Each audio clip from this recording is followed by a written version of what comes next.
Tere head televaatajad, alustab saade Ela hästi. Tänane saade on küllusest. Peatselt lähme taimetoidukohvikusse Bliss, kus ootab meid ees Eesti selgeltnägijate tuleproovi võitja Alissa Verde. Praegu aga oleme Hiltoni hotellis ja minuga koos on siin Marlen Annabel Kubri, kes on teadliku elu loomise õpetaja ja koolitaja. Tere! Marlen, mis asi on küllus? No minu jaoks on külluse eelkõige meeleseisund.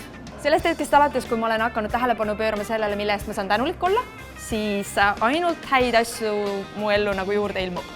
Minu meelest üks oluline asi ongi tänulikkus ja sina oma Turbiin Pluss klubis oled täpselt samamoodi rääkinud sellest, kui oluline on tänulikkus ja ma pean tunnistama, et minu jaoks asjad läksid lahti siis, kui ma taipasin, et aga ma olen tänulik. Et kuidas see tänulikkus sinu ellu nagu tuli või kuidas see sul manifesteerub ja mismoodi sa kasutad seda tänulikkust? Ja tänulikkus on minu jaoks täielik tööliist ja see on midagi sellist, nagu, mis läheb tööle sellest hetkest alates, nagu kui me valime nagu panna tähele, et ükskõik milline olukord on, siis see ei tule kunagi niisama. Seal on mingi sõnum, seal on midagi, mida ma saan õppida, seal on midagi, mida ma saan ümber teha, vaid ma lihtsalt vaatan kõike nagu hästi suure huviga, nagu vau, selline asi. Ja siis ma otsin sealt seest seda, et aga mis selles head on.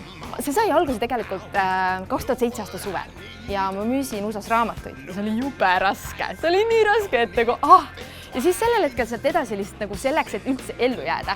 Ma lihtsalt sõitsin igal hommikul oma tööle ja siis sellel hetkel ma lihtsalt ladusin ette kõik see, millest ma tänulik olen. Aga ma tegin ühe väikse triki. Ma panin sinna sisse kõik seda, mida mu elus veel ei olnud.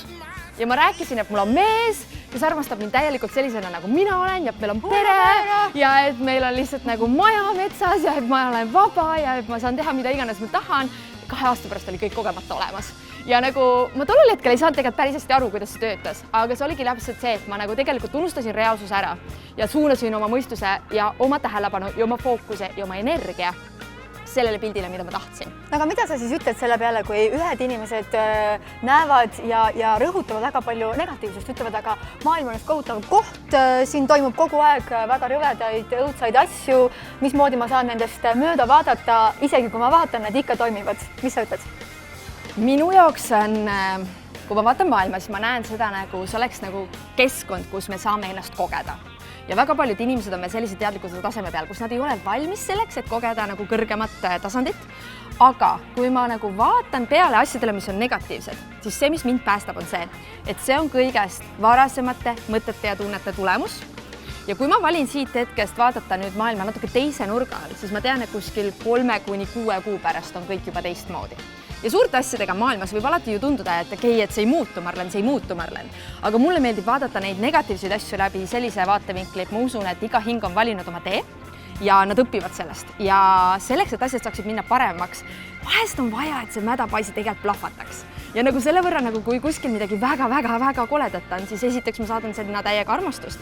Ja teiseks ma lihtsalt loon selle peale selle pildi, et ma ei toida energiaga seda pilti, mida ma enam ei taha. Tihtipeale, mida inimesed üritavadki teha, on see, et nad vahivad tõtt oma reaalsusega ja siis nad üritavad seda reaalsusest mõeldes sealt välja pääseda. Aga nagu see ei tööta niimoodi. Sa pead reaalsusest lahti laskma ja looma täiesti sealt väljapoolt uue visiooni selleks, et asjad hakkaksid minema teisele poole positiivsemalt. Kuidas sina manifesteerid?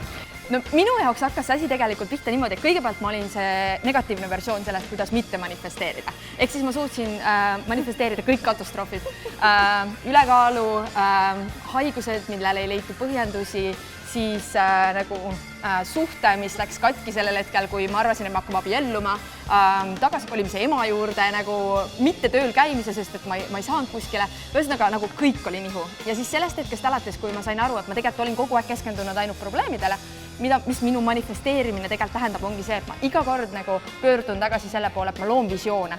Ma loon endale visioone, ma teen neid kirjalikult, ma räägin neid välja, ma sõidan autoga ja ma mängin, et ma elan mingis teises reaalsuses, ma külastan ilusaid kohti ja käitun nagu see oleks minu hotell või minu kodu ja mitte keegi ei pea teadma, et ma mängin niisuguseid väikseid mänge enda peas. Aga mis sellega juhtub, on see, et ma lülitan ennast võimalustesse sisse. Ja kui sa lülitan ennast võimalustesse sisse, appi kui hea. Sa kirjutad välja lihtsalt ala oma elu kohta. See on see, kus ma elan, need on mu finantsid. Okei, kirjutad välja reaalsuse, mis praegu kirjutad oma praeguse reaalsuse välja. Ja kui sa oma praegusele reaalsusele otsa vaatad, siis sul on kindlasti asju, mis sulle sobivad ja sa saad kohe öelda, mulle meeldib see, aitäh. Aga sul on asju, mida sa tahaks muuta. Ja siis sa küsid nende asjade kohta, kui ma seda ei taha, siis mida ma tahan. Ja sa lood uue visiooni. see on üks klassikaline asi, mida Maren ütleb, kui ma seda ei taha, siis mida ma tahan. Ja see on sellepärast, et üks hetk, kui sa tegelikult harjud selle mõttekäiguga ära, siis see on midagi sellist, mis muutub sulle nii loomulikuks, et sa tegelikult teed seda jooksvalt iga päev, igasugustes olukordades. Kui ma juba kujutan ette, et üks tabel, üks kolumn on selline, kus on kirjas kõik see, mis mul on, ja teine tabel on see, kus on kirjas kõik see, mida ma soovin, et oleks. Ja. Nüüd, kui me siin lõpetame, siis ma lähen seda tabelit tegema, okei? Absoluutselt. Ja mis sa teha saad tegelikult peale seda on see, et üks asi on see, et sa kirjutad selle läbi. Ja mis mulle veel meeldib, aga enamik inimesi ei tee seda ära, sest et nagu see on liiga imelik. Nii. Ma loen selle sisse MP3 peale. Ja kuulad seda kogu aeg? Ja ma kuulan seda igal hommikul. Sa saad kasutada enese ümberprogrammeerimiseks seda, et sa paned tähele, mida sa näed, mida sa kuuled ja nagu, mille sa nagu tundena enda sisse lased. Sest et nagu asjad, mis alateadvusesse jõuavad, on need, millel on küljes tugev emotsioon ja mida on kõige rohkem korratud. Miks reklaam jookseb uuesti ja uuesti ja uuesti ja uuesti ja uuesti? Ja miks sul on tunne, et sa pead seda ristmepussi ostma? Jah, sellepärast, et see on kirjutatud su alateadvusesse. Ja üks suurimaid takistusi, miks inimesed ei suuda manifesteerida, on see, et nad kipuvad minema selle küsimuse peale, kuidas see juhtub. Aga kuidas ei ole kunagi õige küsimus, sellepärast et sa ei tea, kuidas. Sa kõigepealt oled siin, kus sa oled, siis on tükk nagu maad, mis on kuristik. See on see visioon, mida sa tahad. Aga see visioon hakkab ennast lahti rullima sellest hetkest, kui sa sinna sisse elad. Ja siis sa hakkab märkama neid väikseid samme. Mina olen hästi palju manifesteerinud suhteid kogu aeg. Kõik, mis suhetes toimub, ma tean, okei. Et mida sa oled märganud, mismoodi inimesed suhteid manifesteerivad ja kuidas nad võiksid manifesteerida? Mida ma olen märganud, on see, et enamik inimesi ei saa üldse aru, et nad suhteid saavad manifesteerida. Aha.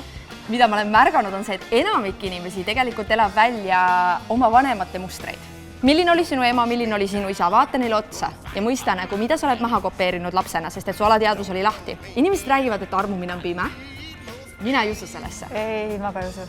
Mina usun sellesse, et armumine on see seisund, kus me oleme oma täispotentsiaalis. Ja mina olen oma täielikus teadlikkuses ja tema on oma täielikus teadlikkuses. Ma näen seda inimest ilma tema jamata, ilma tema programmideta. Ja see, kus meil raskeks läheb, see ei ole mitte tema päris olemus, vaid need on need programmid, mis on vaja eest ära võtta. Ja kui sa sellest hakkad aru saama, et kui sa kakled kellegiga, siis tegelikult mina ei kakle kunagi kellegiga, vaid minu programm kakleb sinu programmiga. Seega see tehnika, mida me saame kasutada, on operatsioonilaud.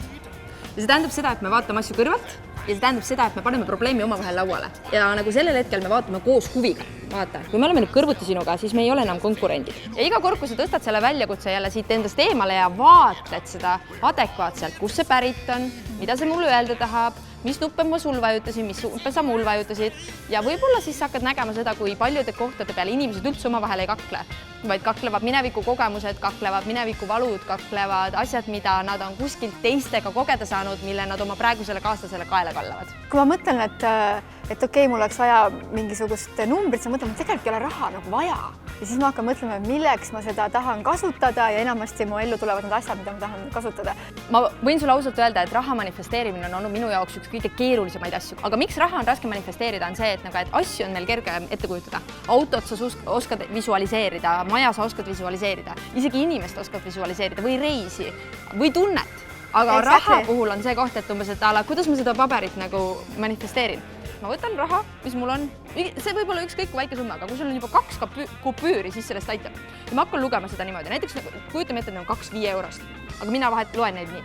5, 10, siis ma vahetan need asukohad. 15, 20, vahetan asukohad ja lasen, saad aru. Ma teeks suuremat, aga niimoodi. Võtaks 50-sed siis võib-olla. No ja siis sa võid vabalt võtta 50-sed ja panna 50, 100, 150, 200 ja lasta niimoodi. Ja nagu ma pean ütlema sulle, et viimati, kui ma tegin seda kuskil aasta tagasi, siis need summad, milleni ma viitsisin tollel hetkel nagu õhtuti köögilaua taga nagu lugeda, siis need summad on praeguseks minu jaoks täiesti normaalsed. Kui su põhivajadused on kaetud, siis raha on selleks, et võimendada seda, kes sa juba oled.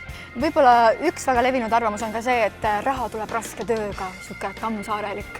Ma pean meeletult rassima ja siis see raha tuleb ja siis tuleb ka niimoodi, et tead, pudiseb juba. Reaalsus on see, et tegelikult raha ei tule raske tööga, sest et kui sa teed seda rasket tööd... Raha tuleb väga kergelt, eks ju? Raha tuleb siis, kui sa tunned ennast hästi ja rahale meeldib voolavus. Ja kui sa teed rasket tööd halva tundega, siis see on kinnihoidmine ja kui sa hoiad kinni, siis energia ei voola. Aga üks asi, mida saab veel teha, kui sa tahad teada, mida sa rahast tegelikult mõtled ja oma suhet kiiresti parandada, siis taaskord paber ja pliiats, armastuskiri rahale.